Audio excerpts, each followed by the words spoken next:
All right, here we go. Back to the Kevin and Sean show. Sean, man, how's it going? What's up, guys? Oh man, hey. So before we get into everything, I need to give out this one shout out. So this one goes to my boy Nolan Briggs. Nolan, I was hanging out with your sister the other night, not in a weird way, but she was over, and we were talking about you being our biggest fan, Kevin and Sean show. Obviously, everyone knows we have a new theme song. And Nolan wanted it to be something with our names in it, Sean. Like really, like with like a SpongeBob SquarePants type theme song. I like it. So I thought we would make a little challenge to everyone out there, To all of our fans. Nolan, Jake Keller, if you're listening, send us something. Send us something that you think would be a funny intro theme song. Love to hear it. Maybe just an idea. Yeah, just an idea. Be like, you should do it to the theme of Jaws. Yeah. And then we can like maybe mess with it and workshop it. We'll just play on the show. Wherever it is, we'll play on the show. I just wanted to start that off. But man, it's episode 5. Episode 5. On the mics. I wonder what kind of episode 5 it's going to be, though. Is it going to be like a good one? Like an Empire Strikes Back? Or is it going to be like Order of the Phoenix and be like the worst one? I don't know if it's the worst Harry Potter movie. Isn't that like the general consensus that that's the worst Harry Potter movie? I don't know, man. I think, Chamber of Secrets is not good either. But Fuck off. Chamber of Secrets is good. That's like the only one I like. what? How is it the only one that you like? Grant, I've only seen like 1 through 5. I think. How have you only seen 1 through 5? Dude, the last ones are really good. Right, but I think I got to Order of the Phoenix, and it was just so god-awful that it shut me off to Harry Potter in general. Really? So that's pretty bad. That's pretty deep in to be shut off like that. To be completely fair, I don't remember what it's about. Is that the one with like the tournament? And there's No, that's Goblet of Fire. Order of the Phoenix is the one where the old lady takes over the whole thing. I think. Yeah. No. Yeah. To be fair, that sounds lame as shit. Yeah, I know. It's I don't know. 6 is good though. I mean, spoiler, I guess the movie's been out for over 10 years, but Dumbledore dies in 6. What? Yeah. Whoa. So that's pretty crazy. And then episodes, 7 part 1. It's kind of slow burn. Not gonna lie, it's a slower one, but it's good. It's meaty.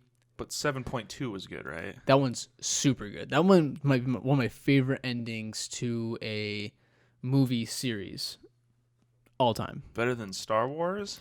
I mean, episode 9 versus. Actually, that's a pretty good debate. Whoa. That's a pretty good debate. Well, you haven't seen the movie, but So if you were to ever watch Harry Potter, I know the gist. number 7.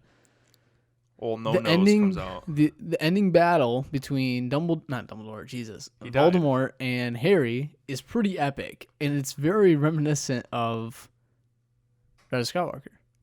Do they shoot lightning at each other? They shoot with their wands, and then it's unlimited power, and then it's but I don't knock any Harry Potter fans, but Harry Potter is a lot harder of a sell. No, it's than a not. Star Wars. No, it's not.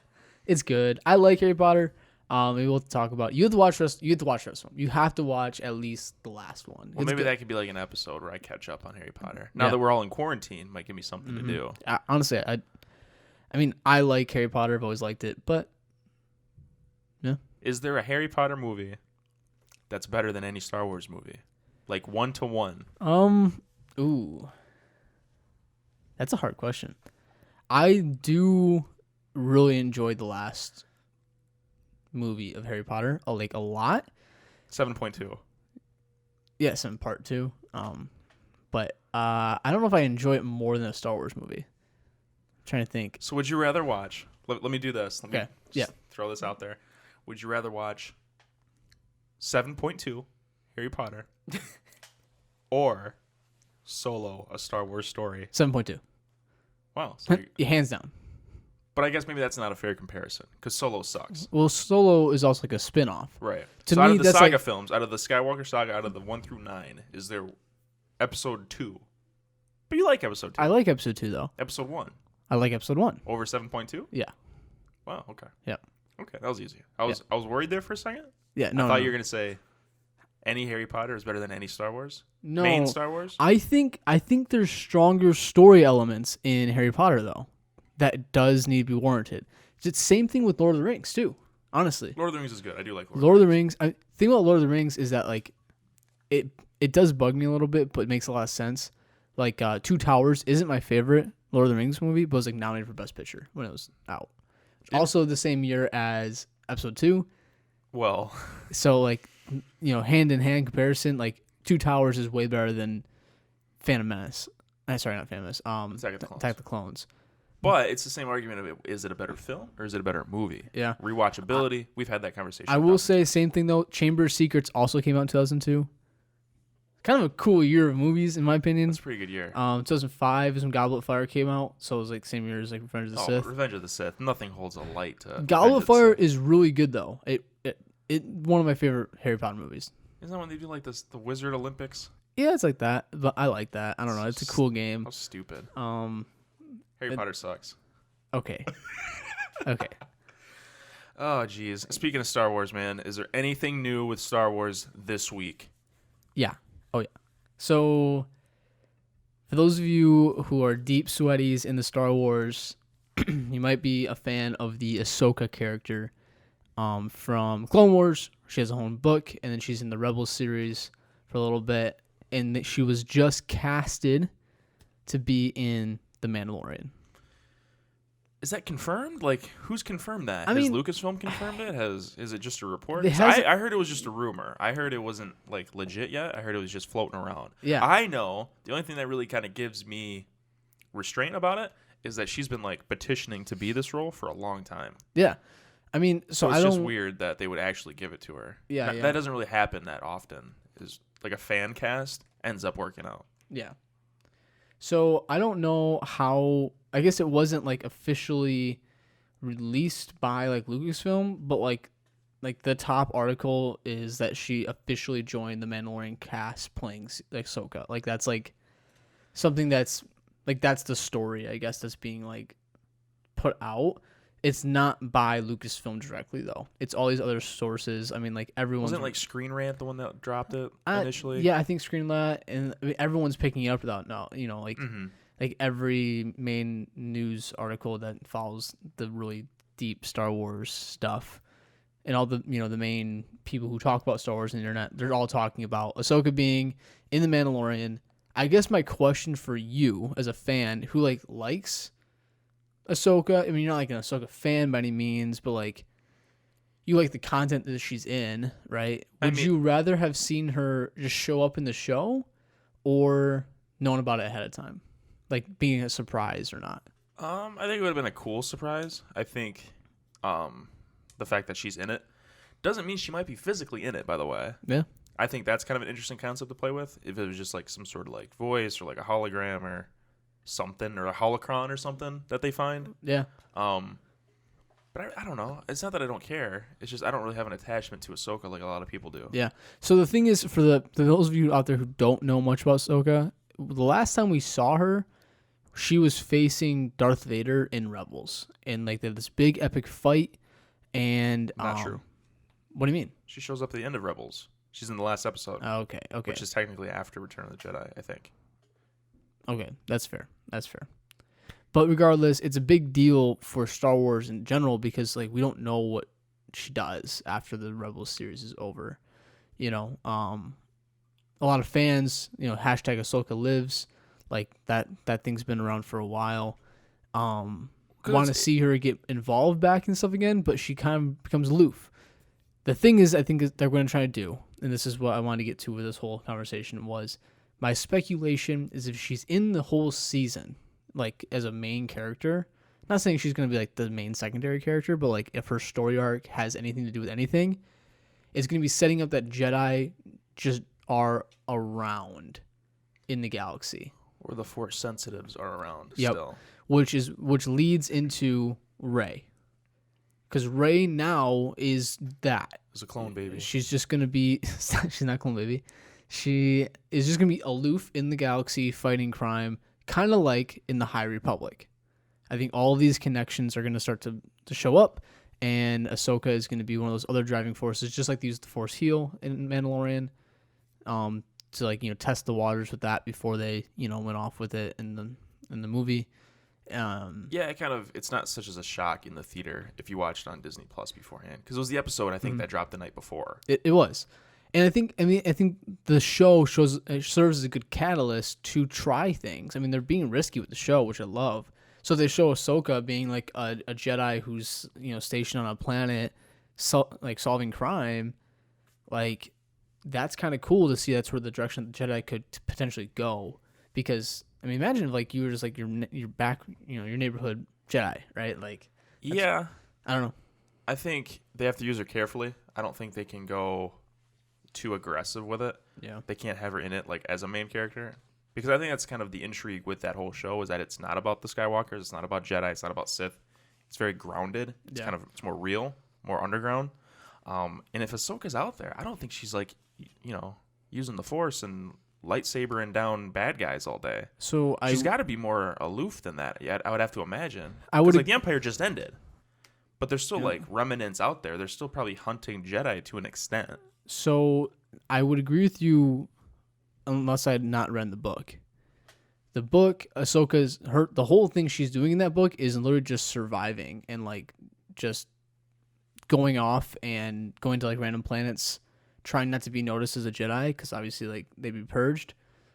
But she is out there helping people in the community and like cutting down bad guys and using the Force when she needs to, and like figuring out where she's gonna be at as kind of a civilian, if you will, who's also Force sensitive and has Jedi powers and shit. Yeah, it's kind of like Jedi Fallen Order a little bit. Kind of, yeah. Because like you're not really trying to use the Force, but obviously in some certain situations you can't. Yeah. And you're just trying to like survive as a normal person. But I think that'd be more interesting to see, as like Ahsoka the Twi'lek instead of like Ahsoka the Jedi. Yeah, well that's her biggest struggle in the book, is like, where is she a civilian or is she a Jedi? And yeah, kind of what her place is. Mm-hmm. But I think that's part of the story that the Jedi are telling now. Even with Rey, is like, what is my place in all of this? Like, she asked that question a lot, and Ahsoka could also do it too. So does it get answered? I don't know. We don't know. Never will. But on that same note, I do want to watch the movie again still. I am dying to see it again. They released it early on digital, but I'm in this power struggle with myself, is that I really want to watch it, but I really don't want to spend the $20 to buy it digitally just to wait a week and get it physically as well as digitally. I know. I don't know. I just want to watch it again. I really want to see the documentary attached to it. I always love those. Those are my favorite. Yep. I just want to see it again. I want to see it on, my screen, full, HD, instead of watching bootleg Instagram clips of scenes. Yeah. I really want to sit down and watch it again. Yeah, dude, I'm pumped for it. We talked about last week. I really just want to see the whole thing I want to dive into it and just like pick it apart, get all the Easter eggs out of it, and just like enjoy it in my home theater kind of thing. Yeah. So. And it's also a perfect time to saga.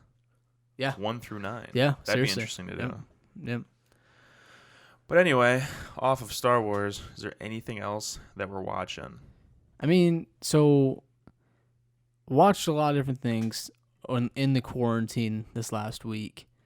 Finished a few TV shows, started up a new NCIS season.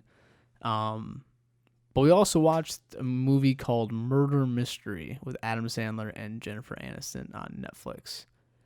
Not bad. Not bad. Really? Not great. I would not recommend this movie. And kind of begs the question of like, where are rom-coms now today? 2020, do we still want rom-coms or not? Personally, a guilty pleasure of mine is the rom-com. I'm a big fan of rom-coms. Big rom-com guy. Yeah, like Couples Retreat. Shout out my dad. It's his favorite movie of all time. Is it really? It's one of them, man. It's up there. If it's on like TNT or whatever it's on, we'll watch it. Sometimes I'll go back to the house and I'll see the DVD case like chilling out in the living room. Really? And I'm like, wow, watching Couples Retreat again, eh? And yeah, but that's like his favorite movie of all time. Yeah. But like those kind of movies and like The Proposal, 40-Year-Old Virgin, like even like Friends with Benefits, like they don't make those kind of movies anymore. At least that I've seen. Yeah. I feel like they almost, not that they can't anymore with like the climate we're in, but like I just haven't seen like The- a memorable movie like that. Like even we watched She's Out of My League the other day. That's a great movie. I don't know when it's made, but Yeah. it's like good. Like that movie doesn't get made anymore. Like that genre of like the 2000s, 2010s rom-com Yeah, doesn't get made anymore. it doesn't get made the same way it was made. Yeah, like the there's genre has evolved into it's almost more serious or too campy. yeah. Like these like all these movies, they're goofy and like the premise is interesting or Mm-hmm. funny or whatever, but they still have like heart to it. Yeah. They're romantic comedies. They're not just full blown comedies. I think they lean too hard into the romance thing now, though. Like they're Yes. too like hallmarky. Like, Yes. hey, like here's a goofy comedy it's got this really good love scene with these two, action-packed stars that are like great resumes. Let's just put them into a trash script and like hopefully makes money. Well, that's kind of the thing. Like I think what they did well back in like the 2000s, 2010s, it was like a good blend. It was more like real. Like it wasn't like overly one-sided. Yeah. Now I think they just make either really goofy movies, like even comedies right now are kind of weak. Comedies were weak right now. Yeah, they're not what they used to be. Like comedy and like more serious movies has been more of like a common thing. So maybe we're just kind of like used to like good comedy, Yeah. but like comedies itself, it's kind of like a dying genre. It's just not what it like. I gotta form this thought real quick. So like Bad Boys for Life came out, right? I think that was one of the anomalies in the last few months or years in comedy movies. But the problem is, I think, is that these mainstream comedians are starting to make comedies that are either from not our age group, just like straight up kid movies. Like how many Kevin Hart movies have been for children? Like Zero.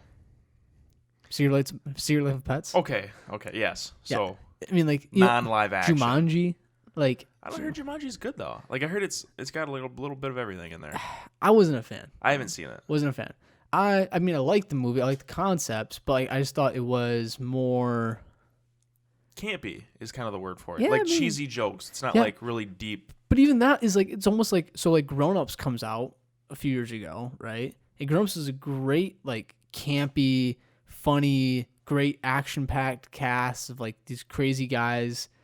Here's the thing too to throw at you though. Is that movie like That's if it not- got released today, would it still have the same effect? No. Because I think when I watch it, like it was on TV the other night, I caught like the second half of it and I watched it and I enjoyed it. Yeah. But I think I enjoyed it more for like the nostalgic factor. It's like, oh man, I remember back in like high school when I used to watch this movie. Like this used to be like the shit. Yeah. Like we used to watch it all the time and like stuff like that. But does it really hold up? Kind of. But like it's just more goofy. So I think those movies won't hold up as well to like the general public. But a movie that will is a movie like 50 First Dates. Great movie. Great movie. One of the best movies of all time. Honestly. Arguably. And I say that because so that movie talking about well-roundedness, but also like connectiveness. There's also like the like the deep storyline, like the love connection isn't like, oh, we met at the supermarket and then he took me on a date and he's really goofy, so like all these funny things happened on the date, and then but there's this big thing about him that we don't really like that much. That's the formula now. Yeah. Everything's a Hallmark movie. Yeah. But 50 First Dates doesn't follow that. No. I mean, it does have a formula. It does do, there's they meet, there's the conflict, and then they fall, and then they get through it, and then they fall again, and oh my gosh, we're going to break up, and they get together. But that's like what makes an effective like script and like an effective movie. That's what people want to see. Yeah. They don't want to see the cheesy tropes of like overly positive or like just overly funny. There's not like a good blend of that anymore. No, because I think they try really hard. So like going back to that murder mystery that Charlie and I watched. Is that even a rom-com technically? I thought it was like a whodunit. So it's kind of a whodunit. Okay, I guess it's not technically a rom-com. Sorry, everybody. It's more of like a action comedy gone bad. Okay. So I watched like the first 30 minutes and I couldn't do it. So I would say if it's anything, it's a rom-com, action comedy, love child. And this is also that problem of not really knowing what its identity is. It's not overly funny. It's not passionate, love-driven, like great intertwined story between two couples that a couple that's like really deep. Right. And it's not, a murder case that's super complex. They try to half-ass like 4 different things. Mm-hmm. But you shouldn't half-ass And then genres. No. Just whole ass one genre. Yeah, and then you have Adam Sandler, who's funny. I mean, he's goofy. He's Yeah. Adam Sandler. So the couple is it's kind of funny because the couple is just a normal couple. Like he's a cop and she's like a hairdresser, and like they live in New York, and they always have. They've been married for years. They live in a shitty apartment. They just do shitty stuff all the time. He doesn't pass his inspector exam, so he doesn't become an inspector. He's always he's always gonna be a cop, and he like lies to her about it. And then they like go on this like spontaneous trip on his credit card bill, and get hooked up with this rich dude who gets involved with a murder, and that's when the whole thing kind of spirals out of control. Conflict. But the thing is like it's not good. It's not like that's different. Or that's I haven't seen this before. It's like You've seen this movie before. Predictable. Here's insert Adam Sandler funny joke here. Insert Jennifer Aniston being relatable here. You know, like these different things. But wasn't this like the most downvoted movie on Netflix for a while? I think so. I don't know. And I mean, it's got a 44% Rotten Tomatoes, so it's not good. I will say, so the thing is, 44% is exactly what I give. I would give like a 4 out of 10 because it's not horrible. I did enjoy the movie. I did laugh when I was supposed to. I did, oh my gosh, like, okay, I didn't really expect it to be this guy to be the person who's the bad guy. Like it was fine. It was fine. Like, okay. It was a movie. It was a movie that happened. Entertained me for a night. Charlie liked it. Move on with life. Yeah, it's just you're not gonna remember it after like a day and a half. No, it's not Friends with Benefits by any means. It's not rewatchable. It's not Hot Rod. It's not. Oh, Hot Rod. Oh is my so gosh, good. Hot Rod. So yeah, I mean those movies are just. It's not other Adam Sandler movies for that matter. It's not. Right. Click. It's not Uncut Gems. I haven't seen that either. I need to watch that movie. Yeah. But like Click is a good example too. Like that's a unique concept, and like Adam Sandler can carry a movie. Yeah. He's obviously different now, but. Well, talk about like action comedies, like The Other Guys, right? That's a remake for one, and two, it's good. It's funny. It's still like it's different. It's it's a whodunit kind of, but it's also like I don't know. It's a good blend. It's a good. That's the thing. It's tone. movies. I don't know. I feel like there's like a almost like a line in the sand now. It's like, are you gonna make a movie that's serious to be serious that has like comedy aspects in it, like the MCU, right? Yeah. Those are all pretty solid movies. Like Endgame is a pretty serious movie. Yep. But it's got comedy in it. Like there's some funny like belly laughs in that movie. Yeah. Or are you gonna like cross the line and go to like fully ridiculous, like a Fast and Furious now? Like Yeah. Fast and Furious has changed a lot since like the first one. It has. Obviously. It has. Yeah. I mean, it started with street racing. Now they're like the Avengers essentially. Mm-hmm. But like some of that comedy is more campy, and it's like the action is way over the top. Like Hobbs and Shaw. Have you seen Hobbs and Shaw? I have not. No. That is one of the most ridiculous movies I've ever seen. Like they like cars fly in this movie, and you have Wow. like The Rock, like holding on. He's like holding a semi truck off a cliff because he can apparently. Like It's a bad dude. but it's just like those movies are like, you have a $200 million budget. Let's use every cent of that budget to put into the most ridiculous stunts, the most ridiculous plots. Like, Yeah. it's just so over the top, which is a style of movie. But that movie isn't meant to be taken seriously. No. Like, there's movies being made that are taken seriously and those that are not. And it's like a clear line. Like a Friends with Benefits. Somebody could watch that movie and be like, okay, yeah, it's a cute movie. Mm-hmm. But, like, I think it's a pretty solid movie. You know what I'm saying? Like, Yeah. there's more of a blend nowadays. Well, or also- back then. I mean, honestly, just like movies found their tone differently back then. It wasn't, like for example, when I'm just gonna use Adam Sandler as an example because we've been talking about him a lot. Or Will Ferrell is a good example. Mm-hmm. When Will Ferrell goes in to write a movie and to like start producing the movie, he goes, okay, this is not gonna be serious.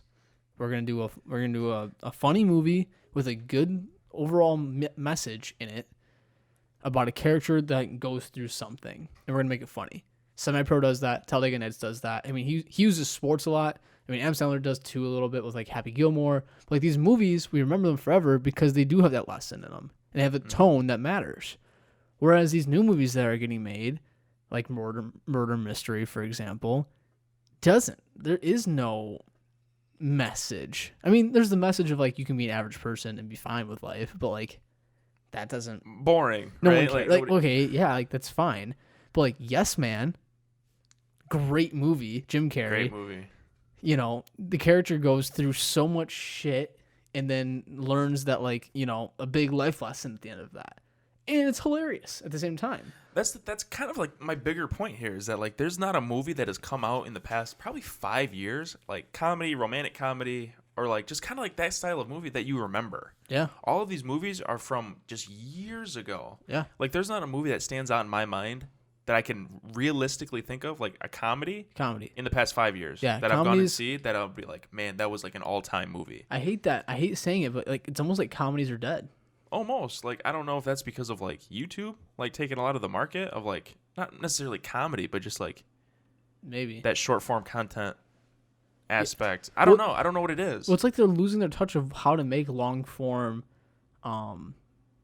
comedy, you know, like other than like stand up, but like But even stand-ups change too. Like, I don't know. I mean, everything's a lot more PC now, and I don't want to get into that. But it's just like it's almost like they're afraid to make movies because there might be like a joke or two that might go too far, or something like that. I don't know though. But like, you don't think of Yes Man when you think of that movie, which isn't even like. I mean, it's a good movie, but it's just like I don't know. There's nothing in that that's like, why couldn't they make that now? Yeah. Like, there's nothing that's like dated or like insensitive or really anything that I can think of. Obviously, it's been a minute since I've seen it. Yeah. But it's just like that style, that genre is just like that. It's weird. It's really weird, man. I hate to see it, but I will always love the classics. Right. So. Too bad there's gonna be no new classics. I know. Well, think about being in a movie theater. This is the last thing I'll say. Think about being an adult, like a 25-year-old dude, going in to see Talladega Nights in a movie theater opening weekend. Imagine the laughs in the crowd, you know? Like, imagine, I know they don't get like comedies are known for not getting great reviews. They're known for not having good storylines, stuff like that.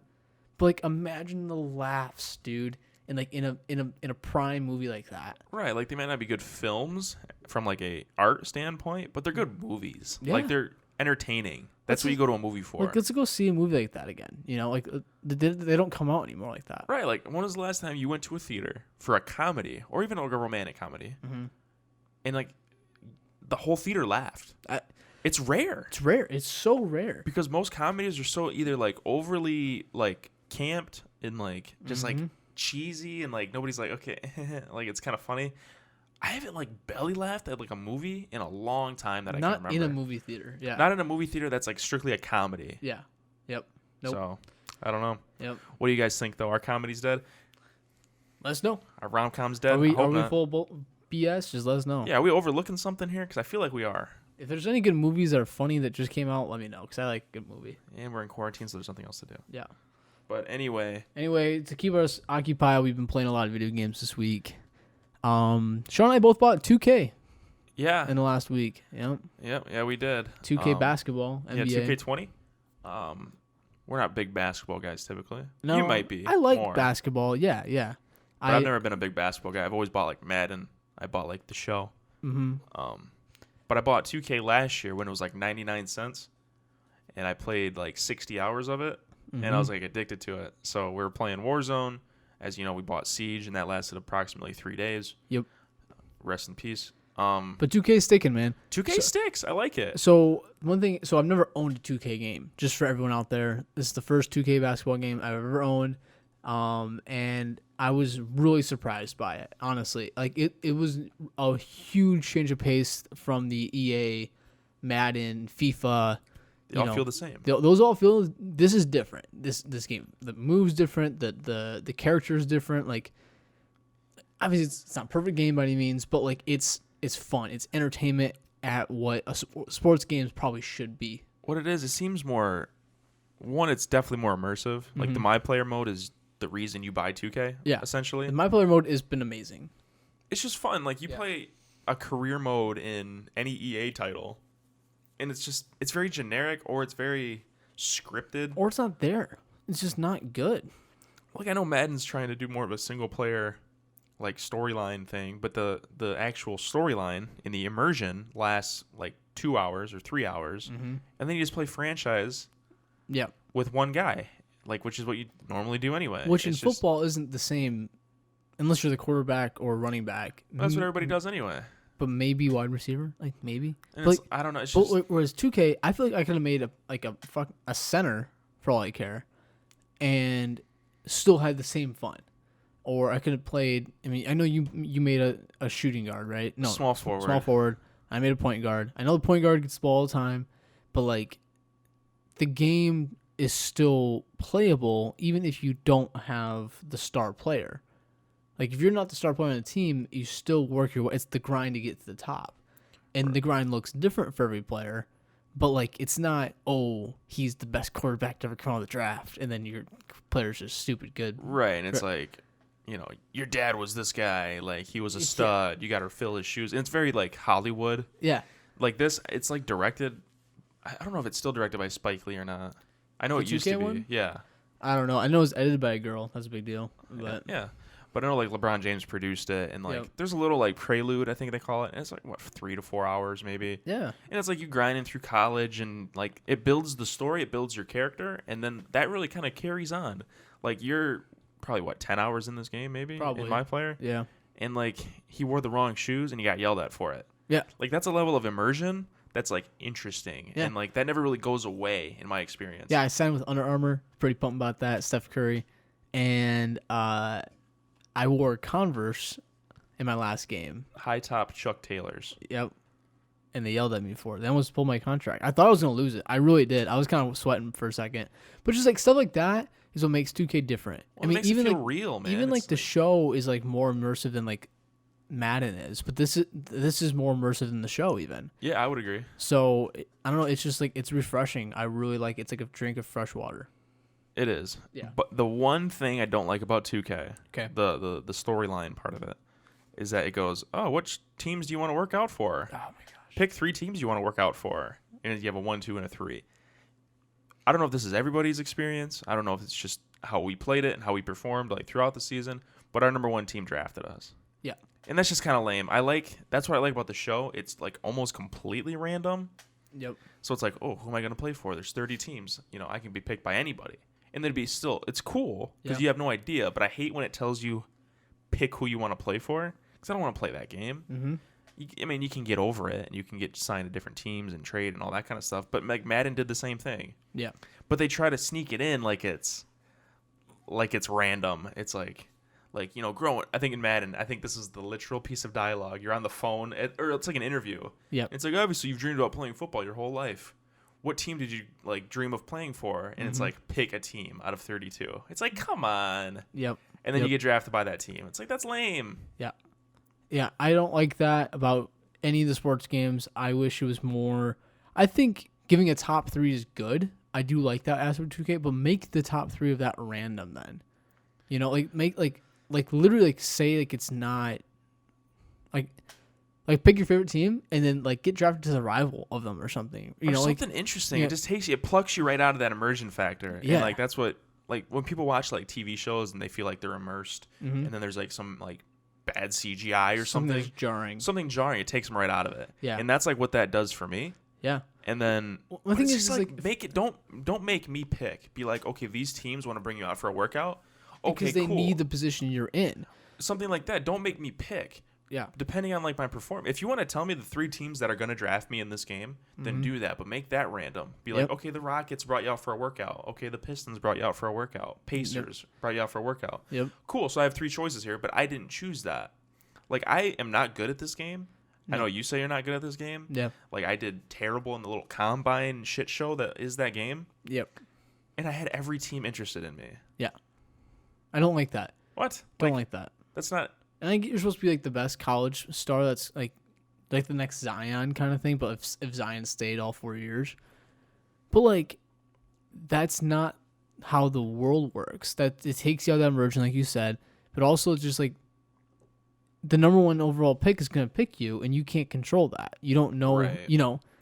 like and that's where it's just like, make it make sense to where like realistically it would work. So 2K is fun. Warzone's also fun right now too. I love Warzone. Warzone's still, going dude. really well. My dad's playing it. Shout out to him. He's trying. It's good, man. It's a good game. Polished. It's just so optimized, man. I know we kind Yep. of like beat it over the bush or beat it over the head last week about how Yeah. like good this game is, but it's just so, like even a week or 2 Yeah. in, I think it crossed, 30 million players yesterday? Something like that. That's insane. Yeah. Like, Apex didn't do that. And, like, Apex is a lot of fun still, too. Yep. Like, that's still a great game. Mm-hmm. But, like, man, like, Warzone's taking over right now. Like, we've been waiting for a game to knock off, like, Fortnite. Yep. Like, streaming-wise, just, like, popularity-wise. Yeah.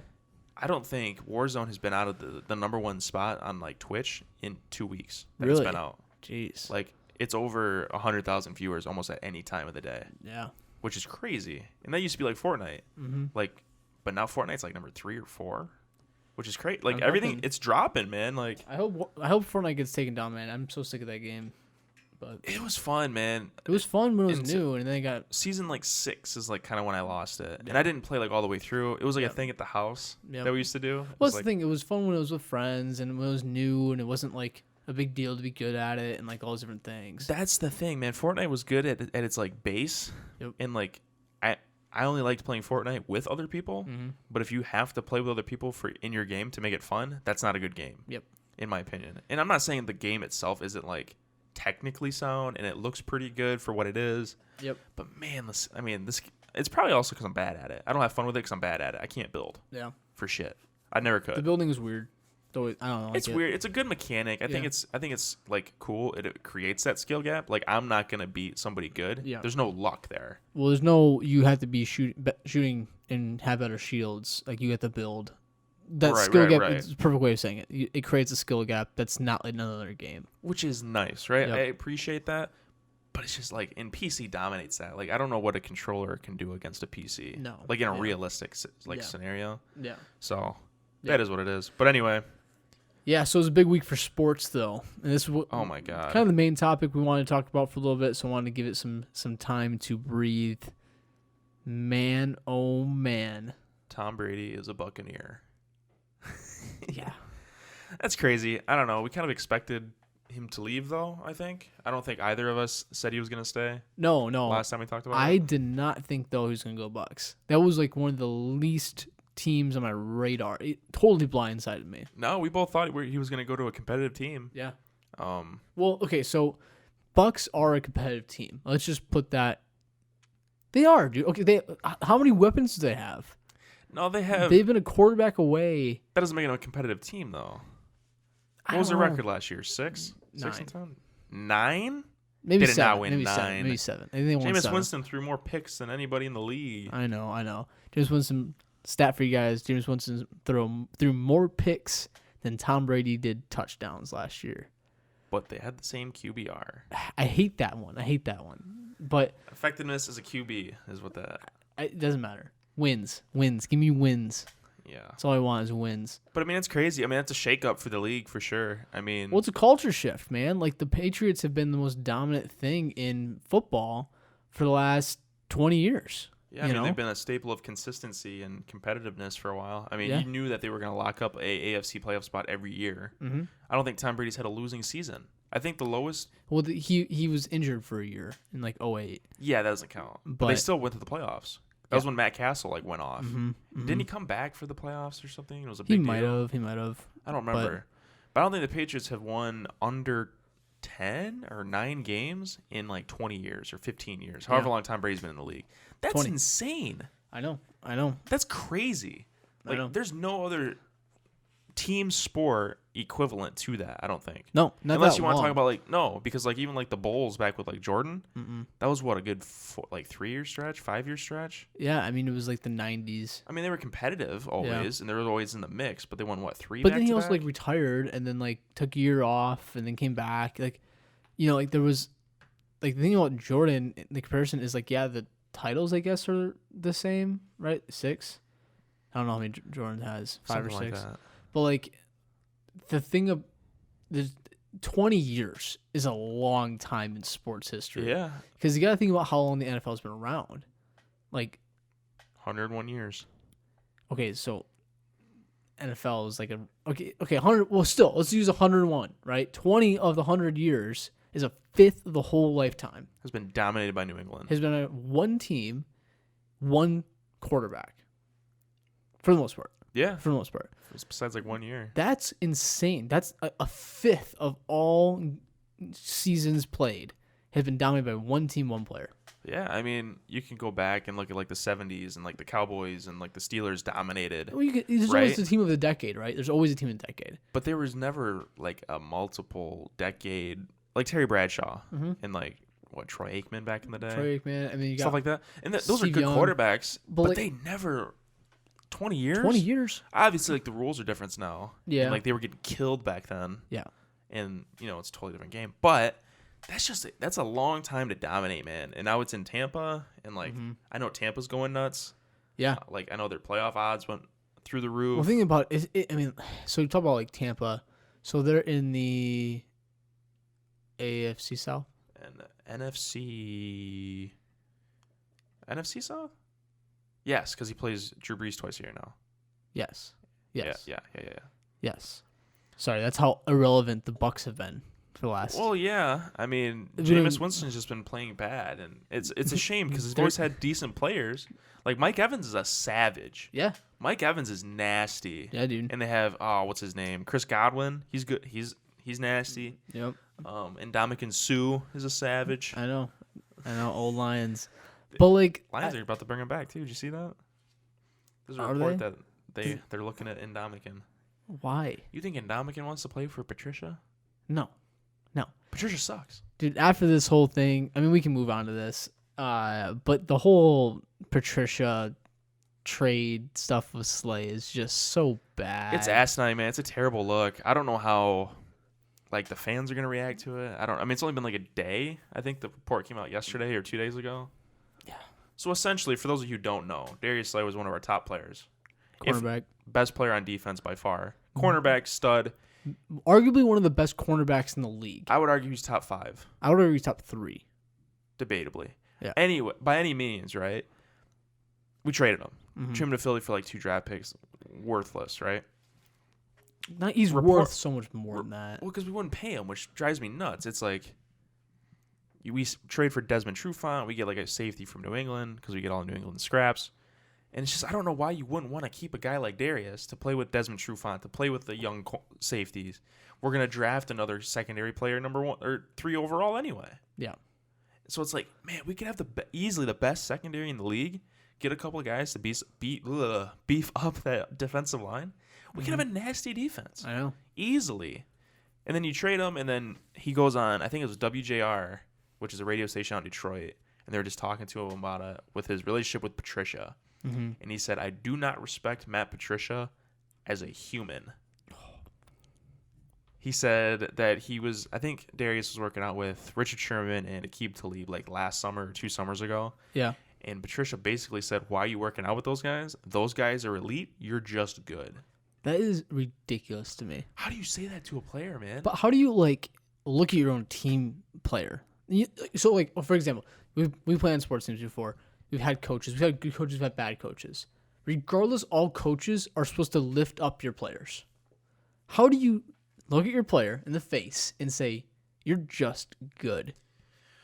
Well, I mean, that could be used to like motivate, but saying that you shouldn't even be working out with better players, which would make you a better player yourself to bring to your team, to be more of an asset, to work out with some of the top defenders in the league. Yeah. Why would you say that to him? Are you kidding me? Like how? If I was Darius, I wouldn't have played. No. How do you play? How do you suit up that week? To defend him, like. Yeah. And that was in 2018. He played a season and a half, if not 2 full seasons, knowing that Patricia thought he was bad or thought he was just good. But he's not even in the same conversation. Which is like, where does Patricia get off to say that? Because he doesn't have the rep sheet to be calling players just good. Like, he's not that good of a coach. He's not that established. He's not. He doesn't have a. He didn't play in the NFL for years and was a superstar. He had a good regular season with the Patriots, and that's about it. He's a Belichick prodigy has put up 9 wins in 2 seasons. Like, where do you get off? Like, you have players, you have a culture problem in Detroit. Like, a guy like Richard Sherman even came out and said that the reason he didn't sign in Detroit for more money was because of the culture. Mm-hmm. You can't fix culture unless it starts with like a head coach and a GM and all that. But you look at your players and tell them they're just good. Yeah. And that might be out of context. It might have been Darius coming at him like, "Hey, I'm the best player on this team. Like, give me X or whatever." I would, But still, like, how do you say that? Like, you're a coach. You be a bigger man. Darius Slay said he blacked out and he had to get held back by the GM because he's about to hit him. Yep. Or come at him. That's a culture problem. Yep. You have a coaching issue in Detroit. You have an administration issue in Detroit, You really do. Yep. and that's what you're gonna do. I hope the fans respond to it. Honestly, I really do. I really hope that more people stick up. So there was a tweet came out from like Garrett Hendren. I don't know this guy, but he was cut by Patricia. I think maybe even before the season started in 2018, like Patricia's first season. See, I don't know him, so he probably did. He's probably a practice squad guy. Yeah. And what he said after the Darius thing came out was that the happiest he's ever been in football wasn't when he got drafted, was when he was cut by Patricia because he was sick of dealing with the guy. Did he go play anywhere else? I think he was traded around for a little bit, and now he's just kind of like hanging, like he's a workout guy. He's he's kind of a workout person now. A career practice squad guy. Yeah, and I don't think he's any good, but like still, like for a guy that low in the totem pole, like what is it going like for those guys? And those guys matter. Like the practice squad guys in New England are still some of the better players in the league in some assets of things. Well, they play against Tom Brady. You know what I'm saying? Like they make Tom Brady sharp. Mm-hmm. But I just don't understand how you want to build a winning program and a winning culture. That's something that we've talked about on this podcast before. Yep. By being a dick to your players. How? Yeah. That's not how you build a culture. And such a loved player by the fans, because it's not just like the fans and the whole NFL community really thought Slay was one of the best corners in the league. Darius is pretty respected, I would say. Yeah. I mean, he gets burned every now and again, but when you have a defensive line that can't create pressure, No, you can't defend a guy for 10 seconds and expect to lock down. well, it's like when you play Stephon Diggs twice a year, and it's like, what do you do? Like He locks him up. He locks him up, but then you can't. He's got Kirk Cousins has 20 seconds to throw the ball, and Diggs is just gonna wiggle around like Right, for, and it's an offensive league now anyway because you can't play defense. Yeah.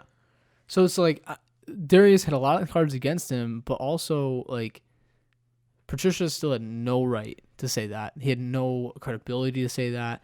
It just hurts the culture more, and it's just I'm happy to see Slay go now. Honestly, I didn't want to say it. You asked me last week, like Slay is one of my favorite players. I have his jersey, all those different things, but like he doesn't deserve that, and no player really does, honestly. And I really kind of hope other players step out. I hope fans respond. I don't think Patricia will be fired for it. I think this is his last season. They don't do good anyway. Yeah, that's what I mean, he's on the hot seat as it is, and like he knows he has to perform well this season. And he's making these dumbass cuts. Yep. And signing old Patriot players because he used to play with them in New England. Like, yeah. What's the thought process there, man? I would love to sit in on like a meeting. I know. Like a free agency meeting. I want to see Patricia like as a human, like as like. Maybe we already see that though, because he looks like trash all the time. And he shows up to late to meetings and. But it's like who hired this guy as like, oh yeah, this guy's a respected dude. We like him. Like Bob Quinn, who came from New England, who probably hired the guy in New England. That could be inaccurate, so don't fact check me on that. Yeah. But like that's the problem with these New England guys is they bring in old New England guys. They want to create New England system wherever they go. But look at an example that's working. Mike Vrabel in Tennessee went to the AFC Championship game. Yeah. Mike Vrabel's an ex-Patriot guy. You think he's building a Patriot system in Tennessee? No, he's making a system that works in Tennessee. Because New England's system doesn't work everywhere. No. It works because of Bill Belichick. Yeah. Well, Bill Belichick is the brains behind it, right? Like, the Right. system can be replicated everywhere, right? Like, let's be honest, a lot of teams do replicate the Tom Brady model of, like, not having a Super Bowl quarterback. You got to, like, make it up with, like, skill guys everywhere, have protection so that you can make decisions, all these different things. But the play calling is still coming from Belichick. The practice, the mentality, the culture, all those things that starts at the top. And Robert Kraft even has a part in this. But like it's not working in Detroit. They need to get something different on. I also saw a report, last thing we can really say about Patricia stuff about carry on the Garrett guy I was just mentioning, Henry. He mentioned in his thing that Patricia bitched out Kerryon Johnson for not knowing the date the year that Ford Field was built. And it's stupid. Like, why are you getting so mad about that? What? Like, that's not even a football thing. Like, Kerryon's the happiest motherfucker to be in Detroit in years. Yeah, the guy just loves playing video games, man. The guy wants to play football in Detroit. He loves the fans. He loves the crowd. He loves everything about it. Well, it broke my heart when Darius, because we signed Desmond Trufant, what was it, Wednesday? Mm-hmm. And he was like, congrats, my guy. This is Darius Slay. He tweeted at him. He said, congrats, my guy. Hopefully this speeds up my process. Yeah. He's very open about it being traded. He has been open for a while. And Kerryon, like, tweets at him. He's like, please don't go. Please don't leave me. Yeah. And he's like, I need the fans to help me out here. Like, don't let him go. All that kind of stuff. And it broke my heart, man. Because, Kerryon, that's his boy. What's you the know? thing? And that's the thing with the Darius thing is, like, Darius was a leader on the team, and it's very clear because all the players looked up to the guy. But also, like, Kerryon was protected by Slay a little bit, it sounds like. Like Patricia, if he's that negative dude all the time, like, that's not going to build a good culture. We're never going to be a winning team with that. Never once a winning team with that. No, it's also interesting to see, like you said, if anybody else comes out and says anything. I'm curious what he has conversations with Stafford, like, I know. behind the scenes, It makes me behind closed doors. That scares me because I feel like he just kisses Stafford's ass. I really do. Yeah, I don't know, man. I mean, if you can look at Darius Slay in the eyes and say you're not an elite cornerback in this league, Yeah. elite is probably what, top 10, top 5? Yeah. You're saying you're not one of the top 10 best corners in this league, which he clearly is. Yeah. People like to dig on him, but you can't. Like, watch the tape. Yep. But like, you look at a guy like Stafford, who I think is an amazing talent, but it hasn't really it hasn't shown up on the field really. It hasn't shown in the win column. Right. But what does he say to that guy? I know. Like, how does a Matthew Stafford get up and play for that? Yep. Stafford's a 10-year guy. Nope. He's going on his 11th season, I think. How is he going to look at Patricia and respect him? Like, how does anybody respect him after this? I know. How are the rookies going to come in and be like, yo, yeah, I like Matt Patricia? Like, Jeff Okunda, poor guy, if he gets drafted by us. I know. The last best corner, probably someone that he modeled his game after to an extent. Mm-hmm. He told him he's not good? What's he going to tell these guys? I know, man. Like, what's a rookie meeting look like? You guys ain't shit. I'm going to take you to the promised land if you listen to me. Get out of here. Yep. He's probably late for that meeting anyway. I don't know. Yep. I'm very salty against Matt Patricia, Yeah, especially Matt Patricia, after all this. You hurt my feelings, man. Fuck you, dude. If you want to come on the show and respond, We'd have you on. slide in my DMs. Yep. Last thing, guys, for you is we did just see a report on the Super Bowl odds for this year after the trade. After the big shakeups, right? Big shakeups. Probably trade. Todd Gurley trade. Probably the. This is an article put up by SportsCenter, Sports Illustrated. I want to at least do some highlights. Texans go from 30-1 to 80-1. Oh, can we talk about that for a second? Yeah, How stupid the Texans are. that was ridiculous. How do you trade DeAndre Hopkins for, what is it, a third-round pick? Yeah, Isn't that what they gave up? Are you kidding me? Something like that. Apparently, Bill O'Brien's compared him to Aaron Hernandez. Excuse me? Yeah. I'd be out of there too. But DeAndre Hopkins is top 3, and that's non-negotiable. Yeah. DeAndre Hopkins is nasty. He's good. He's nuts. He's super good. Oh my god, dude! Trade him to the Cardinals for nothing. Cardinals gonna be scary this year. Cardinals could be with D Hop though. You can. Deshaun was pissed. Deshaun Watson was pissed. But also Kyler Murray. I don't know if he's got it yet. I like Kyler Murray. Don't think he's got it yet. He's got a big upside. Yep. I But, think like, you got him. He doesn't have the arm though. He does not have the arm. I don't know, man. He torched us that second half last year. Okay, that was the first game of the season. I think he's Which I got get. potential. I just don't think he's got it this year. I think long term maybe. But with D Hop and you got Yeah. Larry Fitzgerald still. Like Larry Well, Fitzgerald is. he's gonna croak on the field, but yeah. But he's still like a leader in that locker room, man. Oh yeah, Like, yeah, he is. and he's gonna be good. Like, imagine D Hop with Larry Fitzgerald, like learning with him. Imagine that with like a better quarterback. You really are an anti Kyler Murray guy. I like him. He's fine. He's not New England Patriots going from 12-1 odds to win the Super Bowl to now 30-1. Kind of expected this with Yeah, but Tom it's Brady still not going, like bad odds though. but it's still good odds. So how? Like, do you think they're like who's the quarterback? I don't know. I know their quarterback, their backup is decent. I don't know how. I don't know. Yeah. I mean, I guess we're gonna wait and see. The thing that I'm scares me curious about to it- see if they're gonna pick up like a big name quarterback. I know Cam Newton and Jameis Winston are floating out there. But those We guys can aren't. dog on Jameis Winston for throwing a lot of picks. He does have good seasons in him. But Cam Newton does not. You don't think? Cam Newton. Here's my hot take, everybody. Cam Newton is the most overrated quarterback in the league. Mitch Trubisky. Nope. Mitch Trubisky's not going to start anymore. Nick Foles is. Mitch Trubisky's the name of the past. We're never going to see. He's going to be a career You don't backup. think he's more overhyped than they thought Cam he was Newton like? had one good season. One good season. Everything else has been mediocre ever since. Yeah, I mean, I don't like let those guys to the Super Bowl. Oh, cool. Yeah. So if Lamar Jackson is the same thing, I want to say the same thing in 5 years. Like, You don't think Lamar Jackson's good either? You think he's overhyped? I think Lamar Jackson has more potential than Cam Newton did. Okay, that's fair. He's more athletic. Cam Newton cannot throw the ball. He's also not been that hurt. fast anymore. He's injury prone. He's not that good in the locker room. He's not that good of a leader. That guy. He is a good leader. Did you hear? Oh, who was it? Oh, it was one of the younger guys. What, McCaffrey? I think McCaffrey. Yeah, Dylan McCaffrey he's loves got- Cam Newton. I know he does. And the thing is about McCaffrey, I think McCaffrey is going to be the leader on the team next year. I agree because he's nuts. But Cam Newton couldn't get the whole team to rally around him. Because he's been hurt.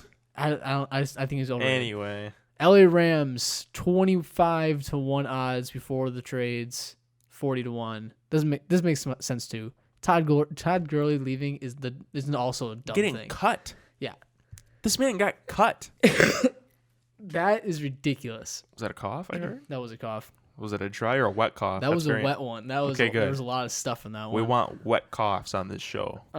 So Todd Gurley got traded. He got cut from the Rams. They'd pay him $10 million just to do this, by the way. And it's like, what? Like a lot of different trade stuff happens this week. This is one of the ones that shocked me the most. Todd Gurley is arguably one of the best running backs in the league. Yeah. Fight me on it. He's good as shit, and they're just gonna cut him. Like not even get anything for him. That's the thing. Like he's worth a lot. He is a household name. Everyone knows who he is. He's a workhorse, man. He's a workhorse. He's gonna lead your team. He's gonna put some good. He's gonna be positive. Like he's a positive guy. Like And he went to Falcons. Falcons. I think the Falcons are gonna be nasty this year. I think they're definitely gonna be. They could be. They signed. Who else did they sign? They got Todd Gurley and somebody else big, I think. Yeah, they did. I can't remember exactly who it was. But man, yeah, Falcons are gonna be good this year. Yeah, I got a feeling. It's just been a weird. Free agency has been wild, man. There's a lot of stuff. So this thing goes down the odds to win for every team. Chiefs at the top, followed by the Ravens, 49ers, and Saints top 4. I buy this. I think it actually be a pretty good prediction for what's gonna happen next season. Those 4 teams stay at the top. Yeah. I really want to see the Saints go all the way though. Wait a minute. Who the fuck put the Dallas Cowboys at 5? Are you kidding me? I don't understand in any capacity why anybody thinks the Cowboys are semi-relevant in this league anymore. Dak Prescott is average as fuck. Zeke has a bad attitude. He pisses me off. He always burns the line zone. It pisses me off. Yeah, Amari Cooper's gonna be good this year though. Their Amari second Coo- season there. He got traded, didn't he? Did he? Amari No. Cooper definitely left. No, he didn't. Amari Cooper is definitely gone. Look it up real quick. There's no way. So for you guys while he's looking that up, Chiefs number 1, Ravens, Yes. 49ers, Saints, Cowboys number Wait. 5, Bucks 6, Eagles 7, Packers 8, Seahawks 9, Colts finishing off the 10. I actually kind of like the Colts in top. I want to give the Colts a lot more credit this year. Philip Rivers is going to eat some booty in the Colts. With his 15 kids, man. So the other thing about this list too, guys, is like it's also like a bunch of like 30-1s, 40-1s, 50-1s. They have Lions all the way down 101. They were at 80-1 odds. So you're saying there's a chance. Yeah, I think that's very accurate. Lions bottom 5 with the Panthers, Redskins, Jags, and Bengals. I hate to see it. They got your Falcons way down here too. And Tennessee? Yeah, people Houston? people don't think Tennessee's gonna do that. Texans are not that good this year. Cleveland? Bro, this Cleveland's list is dumb. 40-1 still. This list is dumb as fuck. I don't like it. We'll leave this list for you guys to look at in the comments below. But yeah, man. I guess let us know what you think. I think it's all bullshit. That's the dumbest thing. It's Sports Illustrated, so I mean, just give us. You need to go work for those guys and make bad takes all day. That's an easy job. It's like being a weatherman. You can't be wrong. Yep. But all right, anyway, guys, that's kind of the show right now. I gotta get the music up here real quick. So in the meantime, dead air. No dead air here, guys. We really appreciate being here with us today, and looking forward to hearing you guys next week. We'll see you next time. Hey, don't forget, send us your theme songs.